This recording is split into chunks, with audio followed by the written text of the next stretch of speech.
हिंदू धर्म ग्रंथों में हर एकादशी का अपना अलग महत्व बताया गया है। इन्हीं अलग अलग विशेषताओं के कारण इनके नाम भी भिन्न भिन्न रखे गए हैं। प्रत्येक वर्ष में 24 एकादशियां होती हैं। मल मास की एकादशियों को मिलाकर इनकी संख्या 26 हो जाती है। इन्हीं एकादशियों में एक एकादशी आषाढ़ मास के कृष्ण पक्ष की एकादशी, जिसे योगिनी एकादशी कहते हैं। योगिनी एकादशी का उपवास रखने से समस्त पापों का नाश होता है तथा इस लोक में भोग और परलोक मुक्ति भी मिलती है। योगिनी एकादशी के पीछे एक कथा प्रचलित है, तो आइए आज आपको उसी कथा के बारे में बताते हैं। बहुत समय पहले की बात है। कुबेर नाम का एक राजा अलकापुरी नाम की नगरी में राज्य करता था। वह एक शिव भक्त था। उनका हेममाली नामक एक यक्ष सेवक था, जो प्रतिदिन शिव जी की पूजा के लिए फूल लाया करता था और कुबेर को प्रदान करता था। हेममाली निष्ठा पूर्वक अपने स्वामी की पूजा करता था। उसके काम से कुबेर भी बहुत प्रसन्न रहते थे। वाह हेममाली, तुम प्रतिदिन इतने ताजा और सुगंधित पुष्प पूजा के लिए चुनकर लाते हो। हम तुम्हारे कार्य से अत्यंत प्रसन्न हैं। धन्यवाद महाराज। हेममाली के परिवार में उसकी पत्नी विशालाक्षी रहती थी, जो कि दिखने में अति सुंदर थी। हेममाली अपनी पत्नी के प्रेम में अक्सर खोया रहता था। ऐसे ही समय बीता। एक दिन जब हेममाली मानसरोवर से पुष्प लेकर लौट रहा था, तभी उसकी नजर अपनी पत्नी के सुंदर खुले केशों पर गई। विशालाक्षी उसी समय नहाकर घर की ओर लौट रही थी। वाह, ऊपर वाले ने भी मुझे कितनी मनोहर पत्नी विशालाक्षी के रूप में दी है। जी चाहता है अभी सब कुछ छोड़कर इसके पास चला जाऊं। फिर हेममाली ने वैसा ही किया। कामासक्त होने के कारण वो पुष्पों को रखकर अपनी स्त्री के साथ रमण करने लगा। इस भोग विलास में दोपहर हो गई। उधर राजमहल में कुबेर हेममाली की राह देख रहा था, लेकिन दोपहर होने तक भी जब वो नहीं आया, तो क्रोध पूर्वक राजा कुबेर ने अपने सेवकों को कहा, सैनिकों, तुम लोग जाकर पता लगाओ कि हेममाली अभी तक पुष्प लेकर क्यों नहीं आया। आखिर आज उसे इतना समय क्यों लग रहा है। जो आज्ञा महाराज। जब सेवक उसकी तलाश में गए तो वहां का नजारा देख वो हैरान रह गए। वो जल्दी से राजमहल लौटे और राजन से कहा, हे राजन, वो हेममाली तो अपनी स्त्री के साथ रमण कर रहा है। क्या उसका इतना दुस्साहस? हम इतनी देर से उसकी प्रतीक्षा कर रहे हैं और वो वहां। सैनिकों, हेममाली को जल्द से जल्द हमारे समक्ष पेश किया जाए। सैनिक आदेश मिलते ही हेममाली के घर पहुंचे और उसे पकड़ कर ले आए। डर से कांपता हुआ हेममाली राजा के सामने उपस्थित हुआ। वो हाथ जोड़कर खड़ा हुआ और थरथराते हुए कांपने लगा। मुझे क्षमा कर दे महाराज, क्षमा कर दे। उसे देखकर कुबेर को अत्यंत क्रोध आया और वो बोले, हे अधर्मी, तूने मेरे परम पूजनीय देवों के भी देव भगवान शिवजी का अपमान किया है। तुमने ईश्वर भक्ति के बजाय कामासक्त को प्राथमिकता दी है। इसलिए मैं तुझे श्राप देता हूं कि इसी समय तुम्हारा पतन हो जाए, तेरा सारा शरीर कोढ़ से ग्रसित हो जाए, तू अपनी पत्नी से अलग हो जाए, तू स्त्री के वियोग में तड़पे और पृथ्वी लोक में जाकर कोढ़ी का जीवन व्यतीत करे। नहीं महाराज, मुझे मेरी भूल के लिए क्षमा करें। मुझे ऐसी कठोर सजा ना दे महाराज। लेकिन राजा ने उसकी एक नहीं सुनी। राजा कुबेर के श्राप से वह उसी क्षण स्वर्ग से पृथ्वी पर आ गिरा और कोढ़ी हो गया। उसकी स्त्री भी उससे बिछड़ गई। पृथ्वी लोक में आकर उसने अनेक भयंकर कष्ट भोगे।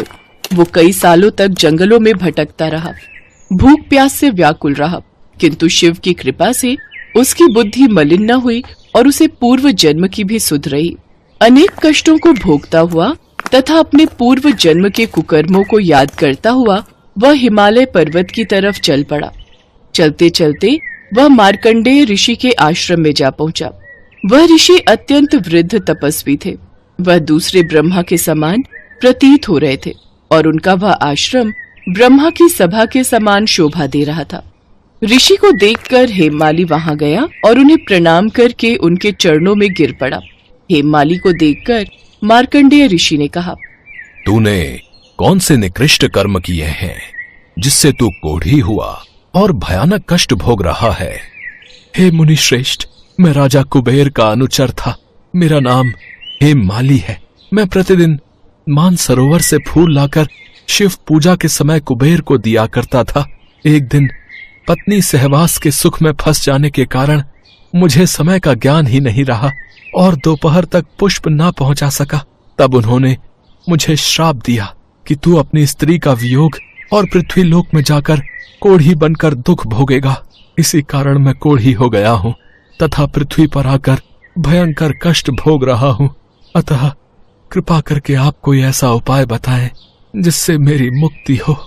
हे हेममाली, तूने मेरे सम्मुख सत्य वचन कहे हैं, इसलिए मैं तेरे उद्धार के लिए एक व्रत बताता हूँ।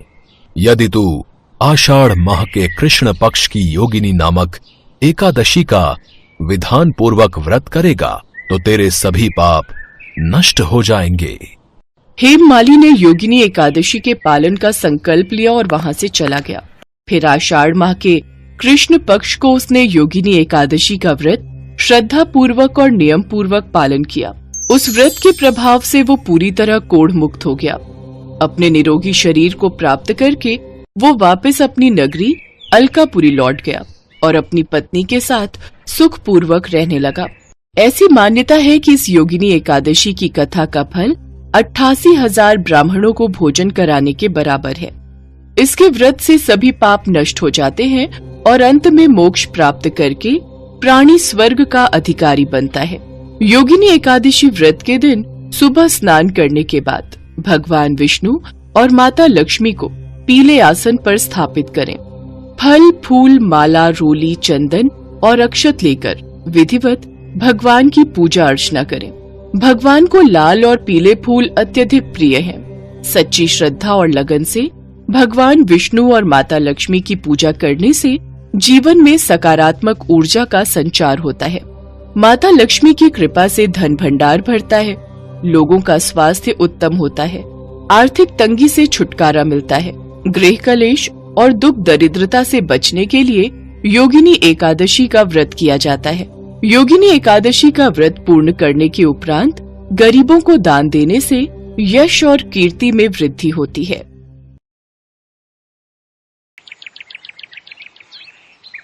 भक्त धन्ना जाट का नाम भगवान कृष्ण के परम भक्तों में लिया जाता है। वे एक साधारण किसान के पुत्र थे। एक बार उनके घर त्रिलोचन नाम के पंडित आए। उनके पास शालिग्राम भगवान थे। बालक धन्ना उन्हें रोजाना पूजा करते हुए देखते थे। जब पंडित जी जाने लगे तब धन्ना जी बोले कि उन्हें भी वही शालिग्राम चाहिए जिसकी पंडित जी पूजा करते हैं। अब पंडित जी असमंजस में आ गए कि वह क्या करे।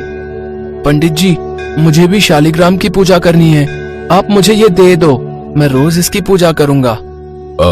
नहीं नहीं बेटा, इनकी पूजा और सेवा करना बहुत कठिन है। अभी तुम बहुत छोटे हो। नहीं, मैं कर लूंगा पूजा, आप बस मुझे ये दे दो। बेटा, ऐसे जिद मत करो, पंडित जी को देर हो रही है। धन्ना रोने लगे। लगता है तुम ऐसे नहीं मानोगे। ठीक है, मेरे पास एक और शालिग्राम का पत्थर है, मैं तुम्हें वो दे देता हूँ। ये लो, अब तुम इसकी पूजा करना और इन्हें संभाल कर रखना। पर पंडित जी, मुझे पूजा कैसे करनी है, ये तो बता दीजिए। रोज सुबह स्नान आदि से निपटकर इनको स्नान करवाना, फिर उसके पश्चात इन्हें भोजन करवा कर ही स्वयं भोजन करना। अब खुश? ठाकुर जी को पाकर बालक धन्ना बहुत प्रसन्न हो गए। उन्होंने निश्चय किया कि वे भी पंडित जी की तरह ठाकुर जी को भोग लगाने के बाद ही भोजन ग्रहण करेंगे। तब धन्ना जी ने बहुत प्रेम से ठाकुर जी को भोजन के लिए पुकारा, परंतु ठाकुर जी भला भोग कैसे खाते? धन्ना जी ने निश्चय किया कि जब तक ठाकुर जी प्रकट होकर भोजन ग्रहण नहीं करेंगे तब तक वे भी भोजन नहीं खाएंगे। ऐसे ही 3 दिन बीत गए। चौथे दिन अब धन्ना जी जोर जोर से रोने लगे। वह अपनी जिद पर अड़े रहे और ठाकुर जी से गुहार लगाने लगे। आप तो ठाकुर जी हो, आपको तो लोग रोज ही 56 भोग लगाते होंगे, परंतु मैं बालक 3 दिन से भूखा और परेशान हूँ। आपको मुझ पर दया नहीं आती है, मुझ पर दया करके थोड़ा भोग खा लो, जिससे मैं भी कुछ खा सकूं, क्योंकि पंडित जी ने कहा है कि आपको खिलाए बिना कुछ नहीं खाना, इसीलिए पहले आप खा लो, उसके बाद ही मैं खा सकूंगा। कहते हैं जब भक्त प्रेम से प्रभु को बुलाता है तो प्रभु को अपने भक्त के लिए आना ही पड़ता है, क्योंकि विश्वास में बहुत बड़ी ताकत होती है। और धन्ना का विश्वास जीत गया। भगवान कृष्ण धन्ना के सामने साक्षात प्रकट होते हैं। धन्ना, मुझे बहुत जोरों की भूख लगी है भाई।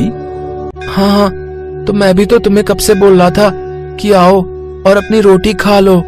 ये लो बाजरे की रोटी। मेरे पास 2 रोटी है, एक तुम्हारी और एक मेरी, क्योंकि मैं भी तो भूखा हूं ना, इसीलिए दोनों आधा आधा भोजन करेंगे।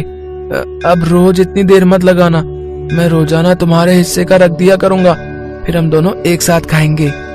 ठाकुर जी मुस्कुराते हुए धन्ना की मीठी मीठी बातें सुन रहे थे। फिर वे दोनों साथ बैठकर भोजन खाते। धीरे धीरे धन्ना बड़े हुए। ठाकुर जी के कहने पर वे साधु संतों की सेवा भी करने लगे। अब उनके घर दूर दूर से साधु संत पधारने लगे। धन्ना जी उन सभी का बड़े प्रेम से सत्कार करते और उन सभी को भोजन खिलाते। परंतु धन्ना जी के पिताजी को उनका साधु संतों में ज्यादा रहना पसंद नहीं था। धन्ना, तुम्हें यदि साधु संतों की सेवा करनी है तो पहले कुछ कमाई करो, फिर अपनी कमाई से साधु सेवा करना। जाओ, जाकर खेतों में जाकर गेहूं बोकर आओ। धन्ना जी ने बैलगाड़ी में गेहूं रख लिया और खेत में बोने चल दिए। कहा जाता है उस दिन धन्ना जी ने वह बीज खेत में बोए ही नहीं थे। रास्ते में उन्हें कुछ साधु संत मिल गए थे, जिनके भोजन पानी के प्रबंध के लिए धन्ना जी ने उन बीजों को एक दुकान पर बेच दिया था और लोगों को दिखाने के लिए कि उन्होंने बीज बो दिए। उस बोरी में रेत भर ली और उस रेत को खेत में बिखेर दिया और घर लौट आए। पर धन्ना जी का खेतों का सारा ध्यान तो स्वयं ठाकुर जी रख रहे थे। धन्ना के पिता और सभी गांव वाले खेतों में लहराती हुई फसल को देखकर हैरान रह गए। धन्ना, इतनी सुंदर फसल तो हमने आज तक नहीं देखी। ये सब तुमने कैसे किया? मुझे लगता है मेरी गलती पकड़ी गई है। खेत में कुछ उगा ही नहीं होगा, इसीलिए पिताजी ऐसी बातें बोल रहे हैं। क्या बात है बेटा धन्ना, है? ऐसी फसल तो आज तक हमने नहीं उगाई जैसी तुमने खेतों में उगा दी है। एक काम करो बेटा, तुम खुद ही चलकर देख लो। खेत भी तुम्हारे हैं और फसल भी तुम्हारी मेहनत की है। धन्ना जी ने जब अपनी आंखों से फसल को देखा तो वो आश्चर्यचकित रह गए। उन्होंने देखा दूर खड़े भगवान कृष्ण उन्हें देखकर मुस्कुरा रहे हैं। वे भगवान कृष्ण की सारी लीला समझ गए और उनकी आंखों में खुशी के आंसू आ गए। उस दिन धन्ना ने अपने पिता को सारी सच्चाई बताई, जिसे सुनकर उनके पिता की आंखें भी आंसुओं से भर आई थी। मेरा धन्य भाग जो मेरे घर में ऐसे पुत्र ने जन्म लिया। धन्ना बेटा, आज के बाद मैं तुम्हें कभी नहीं रोकूंगा। तुम खूब साधु संतों की सेवा करो, अच्छा?